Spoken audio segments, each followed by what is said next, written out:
ফাল্গুন মাসের শুক্লপক্ষে যে একাদশী, সেই একাদশীর নাম হচ্ছে আমলকি একাদশী। তো আজকে আমরা আমলকি একাদশী ব্রতকথা শ্রবণ করব। যুধিষ্ঠির বললেন, হে কৃষ্ণ, মহাফলদাতা বিজয়া একাদশীর কথা শুনলাম। এখন ফাল্গুন মাসের শুক্লপক্ষের একাদশী যে নামে বিখ্যাত তা বর্ণনা করুন। শ্রীকৃষ্ণ বললেন, হে মহাভাগ যুধিষ্ঠির, মান্ধাত্তার প্রশ্নের উত্তরে মহাত্মা বশিষ্ঠ এই একাদশীর মহিমা কীর্তন করেছিলেন।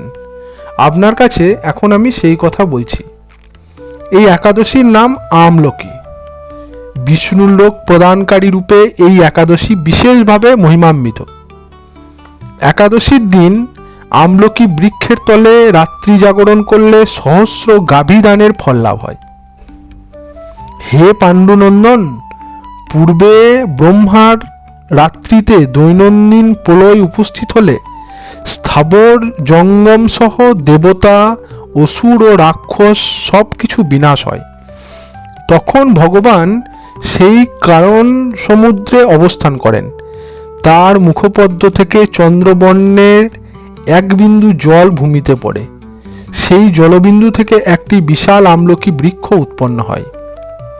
এই বৃক্ষের স্মরণমাত্র গোদানের ফল, দর্শনে তাহার দ্বিগুণ এবং এর ফল ভক্ষণে 3 গুণ ফল লাভ হয়।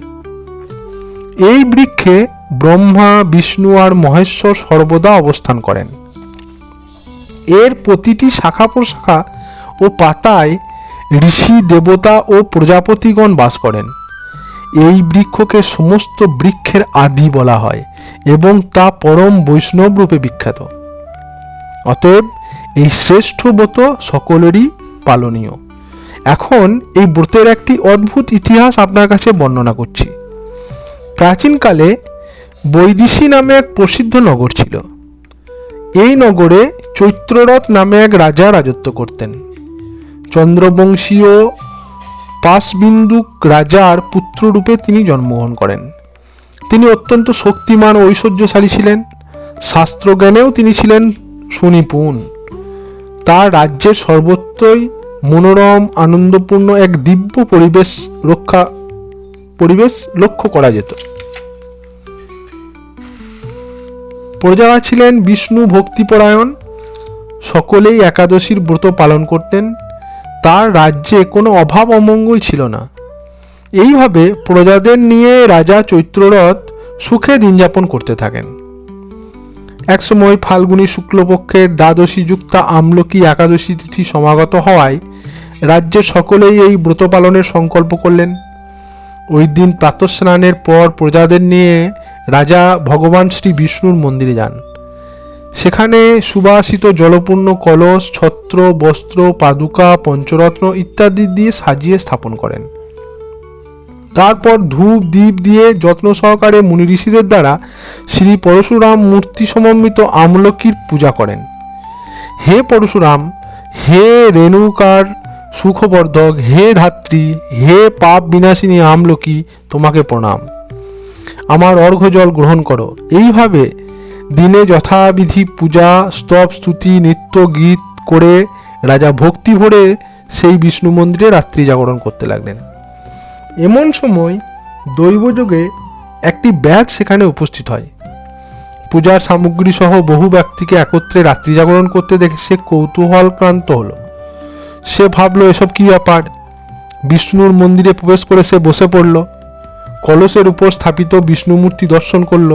ভগবান বিষ্ণু এবং একাদশীর মাহাত্ম্য সে মনোযোগ দিয়ে শুনল। সারাদিন ওই ব্যাধ কিছুই আহার করেনি। এইভাবে ক্ষুধায় কাতর হয়ে সেখানে সে রাত্রি জাগরণ করল। পরের দিন প্রজা সহ রাজা নগরের দিকে যাত্রা করলেন। সেই ব্যাধও তখন তার ঘরে ফিরে গেল। এরপর একসময় ব্যাধের মৃত্যু হলো। একাদশীতে রাত্রি জাগরণ ব্রত প্রভাবে সেই ব্যাধ পরবর্তী জন্মে এক রাজ্যের অধীশ্বর রূপে নিযুক্ত হলো। জয়ন্তী নামে এক নগরী ছিল। সেখানে বিদুরথ নামে এক রাজা বাস করতেন। ওই ব্যাধ বিদুরথ রাজার মহাবলী পুত্ররূপে জন্মগ্রহণ করেন। তার নাম হয় বসুরথ। 1,00,000 গ্রামের আধিপত্য তিনি লাভ করলেন। তিনি ছিলেন সূর্যের মতো তেজস্বী, চন্দ্রের মতো কান্তিমান ও পৃথিবীর মতো ক্ষমাশীল। বিভিন্ন সদ্গুণে ভূষিত বসুরথ পরম বিষ্ণুভক্তি পরায়ণ হন। এই মহাদাতা রাজা একবার শিকার করতে গিয়ে পথ ভুলে যান। গভীর জঙ্গলের মধ্যে ক্ষুধায় পীড়িত হয়ে তিনি ক্লান্তিবশত শুয়ে পড়েন। এমন সময় কতগুলি পর্বতনিবাসী ম্লেচ্ছ রাজার কাছে এসে নানাভাবে উৎপীড়ন করতে থাকে। রাজাকে তাদের শত্রু মনে করে তারা তাকে হত্যা করতে চেষ্টা করে। পূর্বে এই রাজা আমাদের পিতা মাতা পুত্র পৌত্র সবাইকে মেরে ফেলেছে, আমাদের গৃহ ছাড়া করেছে, এরকম বলতে বলতে ম্লেচ্ছরা রাজাকে হত্যা করতে উদ্যত হয়। তারা বিভিন্ন অস্ত্র শস্ত্রে তাকে আঘাত করতে থাকে, কিন্তু আশ্চর্যের বিষয় তাদের সকল প্রচেষ্টা ব্যর্থ হয়। রাজার কোনো ক্ষতিই তারা সাধন করতে পারেনি। তখন রাজার শরীর থেকে নানা অলঙ্কারে বিভূষিত এক পরমা সুন্দরী স্ত্রীমূর্তি আবির্ভূত হন। মহাশক্তিধারিণী ওই নারী অল্প সময়ের মধ্যে সকল পাপী ম্লেচ্ছকে নিধন করল। রাজার নিদ্রাভঙ্গ হলো। এই ভয়ানক হত্যাকাণ্ড দেখে রাজা অত্যন্ত বিস্মিত হলেন। তিনি বলতে লাগলেন, আহা, আমার শত্রুদের হত্যা করে কে আমার প্রাণ রক্ষা করলো? এমন কৃপালু কে আছে? আমি তার প্রতি আমার কৃতজ্ঞতা প্রকাশ করছি। এমন সময় দৈববাণী হলো, ভগবান কেশব ব্যতীত শরণাগতকে রক্ষা করবার আর কে আছে? তিনিই শরণাগত পালক। দৈববাণী শুনে তিনি ভক্তিযুক্ত চিত্তে গৃহে ফিরে এলেন।